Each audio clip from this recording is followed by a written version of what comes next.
Have you ever heard the term trust God, but you weren't really sure what it meant? Well, I used to be like that, and I really struggled with trusting God, so I've learned a lot of different things, so I'm going to share those things with you in this video. So the first thing I learned is that trusting God is a part of it is inviting him into the process of what you're doing and trusting him with the things that you can't control. So basically trusting God does not mean being lazy. Trusting God does not mean you just stop everything you're doing and you just do nothing for the rest of your life. Like that doesn't mean that's not trusting God. Trusting God to me is inviting him into what I'm doing and saying I want you to take care of the parts that I can't take care of, and that you're bigger than me and you have more power than me and you have power over everything, and every single situation is in your control and in your hands. And that is trusting God and trusting him for the future. So that's what I've learned.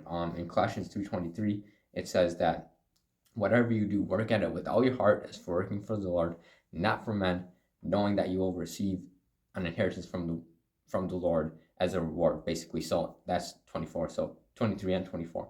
And so in there, it's we're working and trusting God, and trusting him is believing that there's an eternal inheritance as a reward for us when we're working, when we're sowing seeds, that he's gonna cause the reaping, he's gonna cause the growth, and that we're gonna see full growth in heaven out of all those things, and we're gonna be able to dwell in that inheritance, and that God has that stored up, locked in for us in heaven, and trusting and having faith that even if we might not get recognition on earth for certain things or things like that, God still has that in heaven for us. So that's an aspect of work and trusting God with work as well. And we're going to keep going. Hit the like button if you enjoyed that. And the second way is to trust God.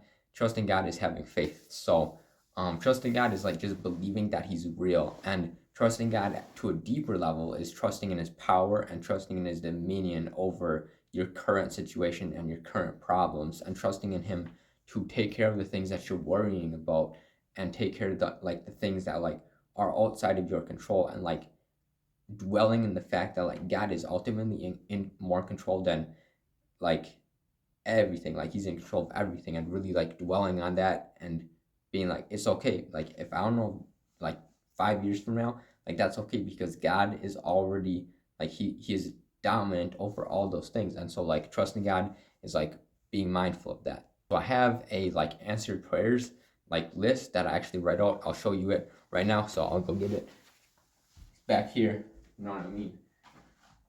And basically, so I just wrote this on the back of a cereal box. So these are answered prayers. It's flipped backwards because it's just how it goes.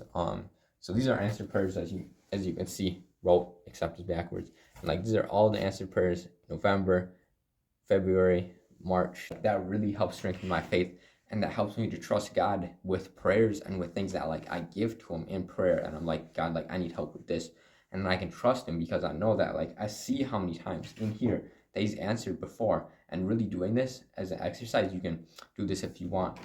Just write out all the times that God has answered a prayer for you, and then that really can strengthen your faith and strengthen your trust in God. Psalm 121:2 says that my help comes from the Lord, the maker of heaven and earth. So the author is writing that God is his helper. And so helper means helping. So when you need help, it's someone comes alongside you and helps you. It's not so it's you and God doing it together. It's not you just throwing everything. Sometimes it means giving everything to God and being God, I have no idea what's going on with this at all. So you gotta take this one for me 100%, and you believing that and you giving that burden to God is trusting him. And then there's also moments where it's maybe a job, or if you're doing a side hustle, or just college or something like that, where you can't just throw an exam onto God. You gotta study, you gotta do those things. And so him being your helper in that sense is him being with you in that process, and you both going forward, you both doing it together, and that God is helping you. So it's not trusting God doesn't mean you doing nothing. Trusting God means God is helping you, and you're aware of that. You're both doing it together.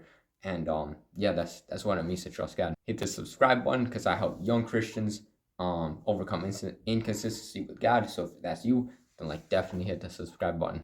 third way is that trusting God is rest. So God wants to bless his children. He wants to bless you. He wants to bless people, and he has blessed you with way more than you know, and like way more than like we deserve through his grace. And he gives us things without us even working for them. He gave us salvation without us doing anything to participate in the process, which is the biggest, most important thing of all time. And he gave that to us freely. And so part of trusting God is like realizing that we don't have to do anything to like get to that point, and that he is just in control when we're not in control. And like we can really rest in that, and really like trusting God is rest. The thing is to know that we have limits, but God does not. And like when we acknowledge that, we're able to trust God more and trust that God does not have limits. Because in Matthew, Jesus says, with man this is impossible, with God all things are possible. So it's like when we try to do things on our own strength, like it's not gonna go well. But when we lean on God's strength, like literally times in my life where I've just been like, I'm done trying to do this by myself. Like I need you to help me in this process. Like things have gone way better when I've just acknowledged that and told God that. And so just like that like try that, like literally be like, God, like I'm done like trying to do this in my own strength. Like I need your strength. Like I need you to take this one for me. Like literally acknowledge him with that, and he'll probably come through for you. And he might not come through like right away. He might come through in a different way. He might come through like years from now or months from now, but it'll be in his perfect timing because he knows what's best. And if you acknowledge him, then it's going to be way better for you than like if you're just trying to do it by yourself. So if you want to know more about grace and how God shows you grace, then watch this video right here on Ephesians 2, which has a strong emphasis on grace, and I'll see you over there. We gone.